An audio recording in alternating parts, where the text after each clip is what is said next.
Assalamualaikum warahmatullahi wabarakatuh. Bersama ini saya ucapkan selamat malam buat para rekan-rekan peternak seluruh Indonesia, khususnya peternak kambing. Dalam hal statement saya yang di media sosial itu semuanya saya tidak mempunyai maksud atau tujuan untuk istilahnya merusak atau apa, atau tidak sakit hati atau apa, tidak. Saya hanya bertujuan untuk bagaimana dunia kambing seni ini bisa berkembang dan maju dan bisa membawa kesejahteraan bagi semua peternak. Tidak lebihnya itu.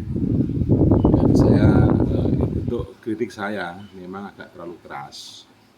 Itu saya hanya mewakili rekan-rekan peternak yang mengadu kepada saya, mengeluh kepada saya. Tidak lebih dari itu. Dan saya pun tidak mempunyai kepentingan apapun dengan statement saya seperti itu. Saya tidak diuntungkan dan saya juga tidak mencari keuntungan di situ. Pertama saya akan berbicara masalah kenapa saya kok dianggap menjadi dalang daripada perbincangan di media sosial ini sampai segini, istilah itu sampai segini parah, segini viral kan gitu ya rekan-rekan semua. Saya bukan bermaksud untuk apalah. Saya tidak ada keuntungan di situ. Menurut saya, kalau menurut pandangan saya, dalam hal kontes kambing sang juara, memang betul apa yang dikatakan saudara Andi sama saudara dan direkam dalam channel YouTube-nya Mas Amin Citra Tani. Kenapa kambing mencret kok bisa dijadikan juara satu? Bukan? Di pembahasan Mas Handri tadi kan ada berbicara bahwa itu penilaian sudah diselesaikan dan sudah direkap, tinggal pengumuman. Saya mau bertanya,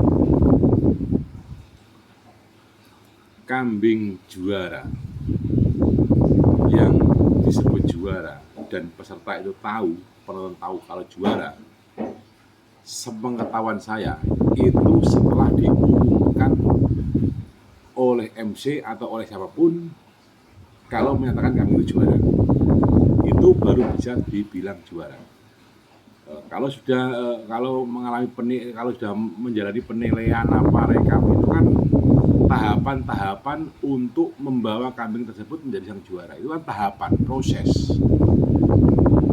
Selama proses, sebelum diumumkan kan ada jeda waktu. Kalau menurut saya dalam jeda waktu itu jeda waktu menuju ke pengumuman itu ada trouble dalam mencret. Apakah kambing yang mencret itu bisa disebut juara dan dibawa naik ke podium diumumkan bahwa ini juara? Karena penonton itu taunya kan juara itu, nggak tahu itu rekapnya itu sudah jadi juara atau apa kan nggak tahu. Itu kan proses daripada juri untuk menaikkan kambing ke podium juara. Kalaupun juri itu merubah nilai karena mencret, yang punya kambing pun kan nggak tahu kalau itu sudah juara, kan nggak tahu nilai itu juara, kan nggak tahu kan penonton, karena yang tahu kan juri. Penonton tahunya itu setelah naik podium diumumkan menjadi sang juara di situ. Tapi kenapa juri itu merubah nilai kok sangat ketakutan dan sangat tidak berani dan bilang pertimbangannya sangat berat. Nah, ini yang saya ragukan. Kenapa? Siapa yang protes kira-kira? Protes dari mana? kalau kambing yang sudah dianggap sebagai juara itu dirubah oleh juri karena mengalami kendala mencret, trouble. Apakah yang punya kambing itu sebelum pengumuman sudah tahu kalau kambingnya juara? Kan tidak mungkin. Kalau memang sudah tahu, berarti juri itu kan ada main sama yang punya kambing. Mungkin kambing juara titipan, kambing itu harus kamu juara satu. Nah, makanya juri mati-matian apa yang terjadi, kambing itu harus juara satu. Kan tidak begitu. Kan kalau juri fair ya, jadi fair play kan tidak mungkin begitu. Tidak mungkin ada juri ada kambing titipan supaya juara itu kan tidak mungkin ada kan kalau begitu kan, kalau menurut saya. Kenapa harus pertimbangan yang sangat berat untuk merubah nilai? Lagi pula yang punya kambing itu loh belum tahu kalau itu kambing itu mau juara. Karena nilai itu yang tahu kan hanya juri saja. Dan juri merubah nilai juara 1 untuk menjadi juara 2 atau juara 3 atau juara 5 itu kan sangat mudah. Dan mungkin tidak akan komplain yang punya kambing itu karena belum tahu kalau kambingnya itu mau juara. Apakah penilaian juri itu dibocorkan kepada pemilik kambing kalau kambing kamu juara 1? Kan tidak mungkin. Apa dibocorkan kepada penonton? Kan tidak mungkin, begitu kan? Nah, kenapa kok merubah nilai juara 1 itu kok sangat dipertimbangkan sedemikian rupa? Itu yang saya kurang setuju. Itu cuma kurang setuju pada diri saya sendiri. Kalau masalah yang lain, peternak lain setuju, yang peserta lain setuju, ya monggo, terserah. Saya ini hanya mengutarakan apa yang saya lihat, apa yang saya tahu. Memang saya tidak ada di kontes dan saya tidak akan pernah kontes kan, begitu sejak dulu kala saya. Makanya saya cuma mengamati saja sebagai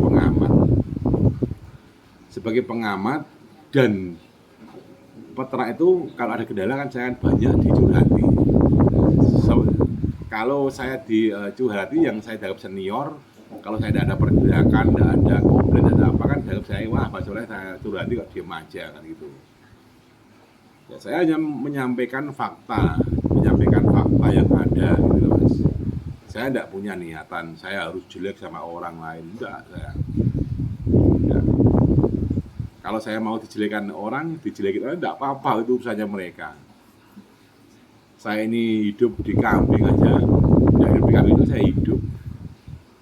Kambing itu hanya sekedar hobi. Sejak dulu kala saya tidak pernah untung di kambing seni itu. Cuma kambing seni itu saya senang, saya beli. Kalau ketika kita bosen kita jual.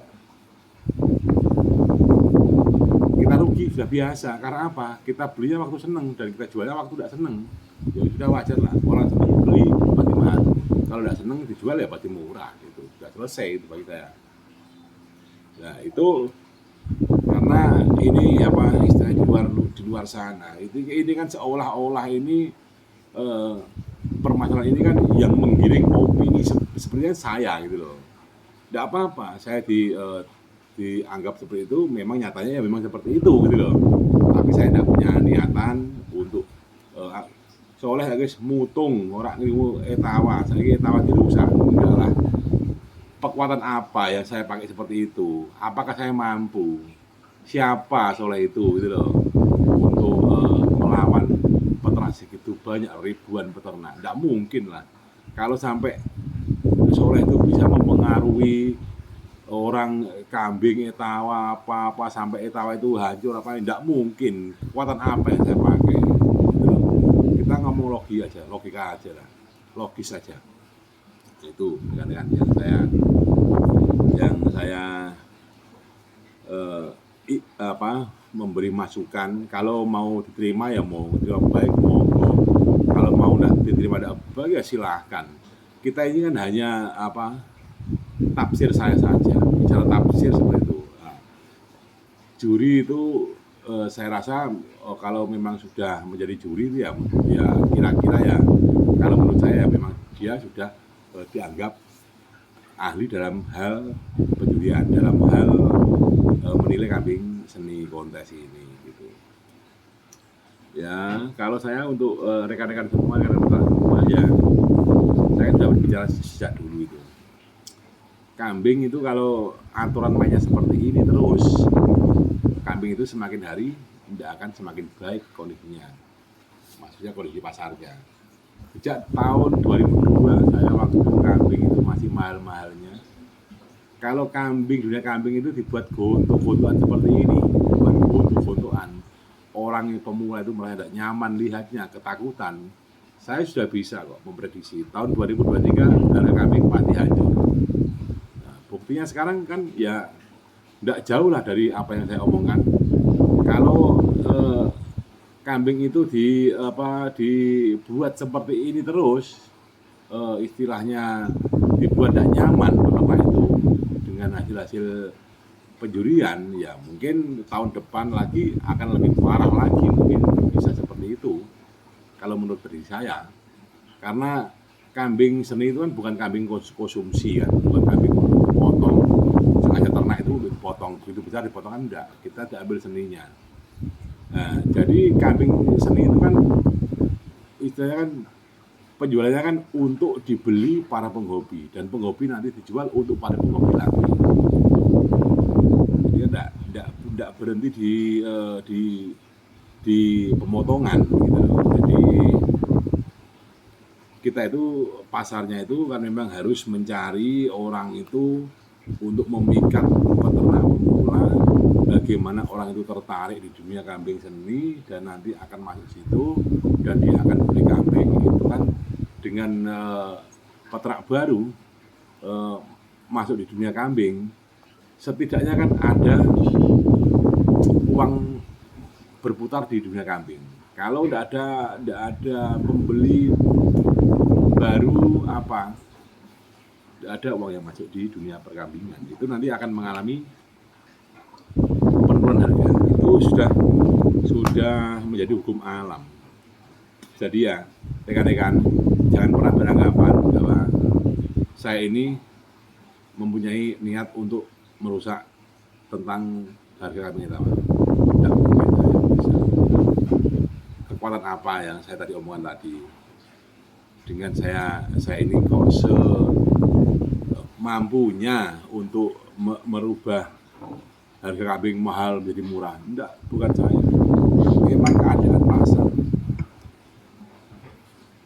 Keadaan pasar, di mana pasar itu penyerapan sedikit, barang terlalu banyak, sudah otomatis pasti harga murah. Nah, bagaimana untuk menanggulangi harga supaya mahal? Yaitu kita itu membuat dunia kambing itu asing, dunia kambing itu nyaman. Jadi orang yang tidak ternak akhirnya bisa terpikat dengan kenyamanan kita di dunia kambing. Dia masuk buat kandang, beli kambing, itulah penyerapan dari hasil ternak kita. Itu aja. Saya mikirnya di situ. Dan waktu kita pegang di IGB, saya sebagai pemilik IGB, saya mempunyai prinsip seperti itu. Kalau di mana kambing itu tidak ada gregetnya penjualan seperti saya yang beli kambing di mana-mana itu, bagaimana supaya kambing itu bisa naik harganya, saya rela harus beli kambing ke sana kemari, tak simpan di rumah, tak piara sendiri hanya untuk menjalankan roda perputaran dalam dunia kambing. Itulah saya. Jadi saya mempunyai strategi seperti itu. Ya apa misi saya itu, bagaimana caranya kambing itu bisa istilahnya berputar. Yang mau jual ya laku, yang mau beli dapat barang. Begitulah. Jadi suatu organisasi itu yang membawa dunia perkambingan itu di mana ada masalah di dunia peternakannya, di dunia peternakan khususnya kambing seni, di mana ada masalahnya kan harus dicari akar permasalahannya. Ibaratnya kita sakit perut, kita kan harus bisa diagnosa apa yang sakitnya apa, baru kita kasih obat. Nah kalau hanya istilahnya sakitnya perut dikasih obat bodrek untuk kepala, sakit perutnya masih terus berjalan karena salah obat. Nah bagi saya kontes kambing, kalau sudah dikejar kontes hampir tiap minggu, tiap bulan bertubi-tubi kontes, tapi tidak merubah keadaan pasar, berarti kan obatnya bukan di kontes, bukan di kontes. Kita harus mencari solusi lain gitu kalau menurut saya. Makanya saya dulu sebagai ketua itu menjadi beban saya.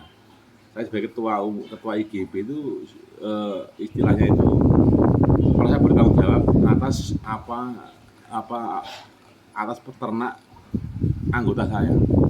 Keluhan apapun saya akan saya apa peternak ketika peternak itu mengeluh tentang apa yang dia keluhkan, saya berusaha untuk mencari solusi. Gitu kalau bagi saya. Makanya alhamdulillah waktu IGB saya pegang, ya dunia perkambingan ya kayak dulu lah, semua bisa merasakan, saya tidak perlu ngomong masalah itu. Dan waktu kita itu diruntuhkan, saya itu diruntuhkan dengan menggiring opini bahwa Pak Soleh itu nanti kalau ternak kambing itu kalau jadi ketua umum nanti dia itu menguasai pasar, dia akan berikan mahal-mahal semua, nanti jurinya Kusairi, Pak Soleh yang jual kambing, terus kita ini itu kebagian apa, ya ada bahasa seperti itu. Ada yang bilang itu sekarang Soleh itu jadi ketua memanfaatkan Pak Irman beli temu 250 juta dari Pak Soleh, sementara Pak Soleh itu belinya dari orang Trenggalek itu 70 juta. Berapa untungnya dengan dia itu menjual nama sebagai ketua umum? Nah itu, tapi itu tidak, dikatakan semua. Memang kambing itu dari Trenggalek itu dibeli dengan harga, saya beri harga 70 juta. Dan kebetulan Pak Herman waktu itu kan seneng. Pak Herman bilang, bah kalau memang itu dibeli apa Soleh, biar buat saya aja. Saya berapa harus bayar? Pak Herman, itu kambing itu saya beli 70 juta dari orang Trenggalek. Dan kambing itu kalau Pak Irwan mau beli, silakan dibeli 80 juta.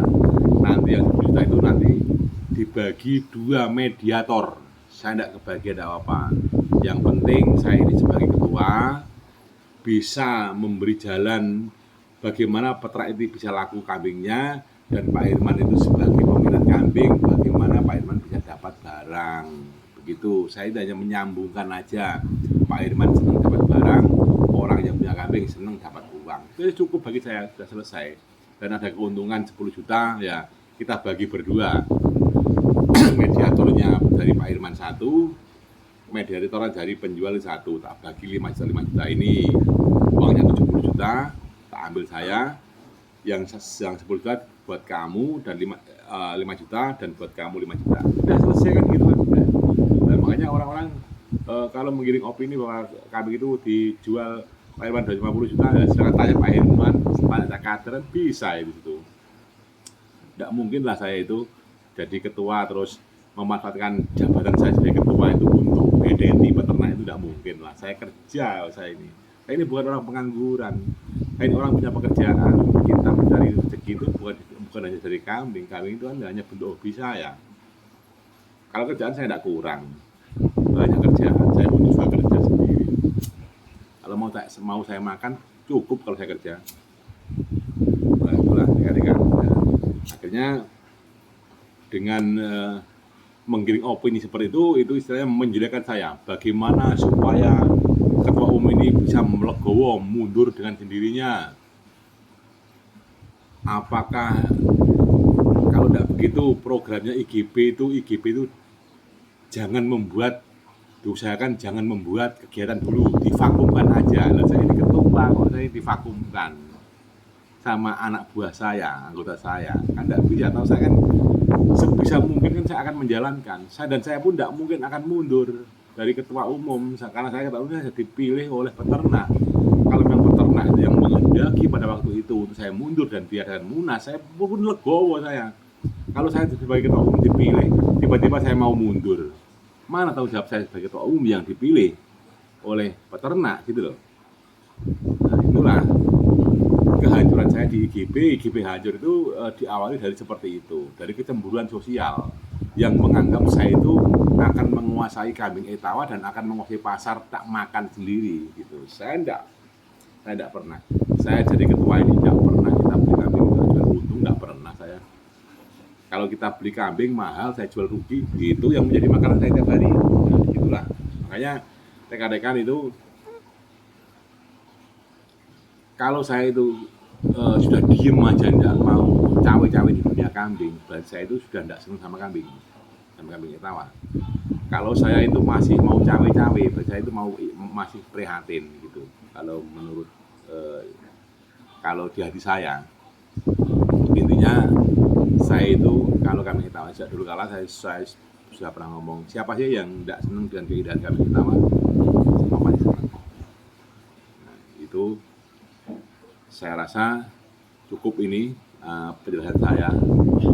Saya ini bukan klarifikasi, cuma saya ini hanya menyampaikan unek-unek saja. Saya rasa cukup.